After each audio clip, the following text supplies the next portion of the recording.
சாலை போட பணம் இல்லை, வடிகால் கட்ட வசதி இல்லை. ஆனால் ஆயிரக்கணக்கான கோடி ரூபாய் பில்கள் மட்டும் காத்திருக்கின்றன.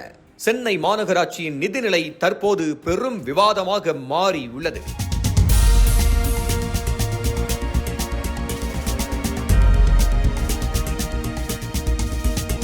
சென்னை மாநகராட்சி தற்போது கடுமையான நிதி நெருக்கடியை எதிர்கொண்டு வருகிறது. மாநகராட்சியின் மொத்த நிதி பொறுப்பு 3434 கோடியாக உயர்ந்திருப்பதாக தகவல்கள் வெளியாகியுள்ளன.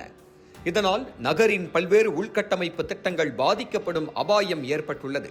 சமீபத்திய நிதி நிலவரப்படி ஜூலை 29ஆம் தேதி வரை ஒப்பந்ததாரர்களுக்கு வழங்க வேண்டிய நிலுவைத் தொகை 1929 கோடியாக உள்ளது.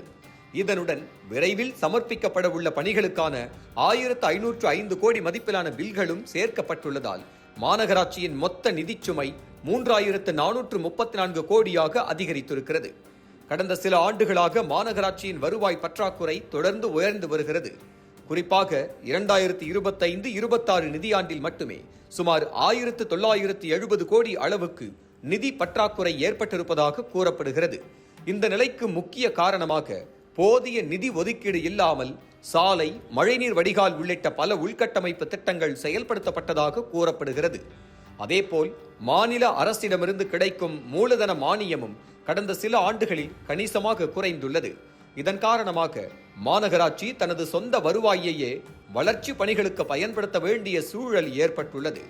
இதற்கிடையில் வருவாய் கணக்கிலிருந்து உள்கட்டமைப்பு திட்டங்களுக்காக ஆண்டுதோறும் அதிகளவில் நிதி மாற்றப்பட்டாலும் அது பணிகளை முழுமையாக நிறைவேற்ற போதுமானதாக இல்லை என தெரிவிக்கப்பட்டுள்ளது.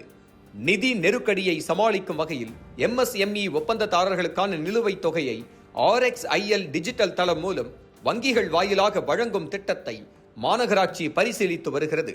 மேலும் மாநில அரசிடம் 500 கோடி நிதி உதவி கோருவதுடன் தேவையான இடங்களில் வங்கிக் கடன் பெறவும் திட்டமிடப்பட்டுள்ளது.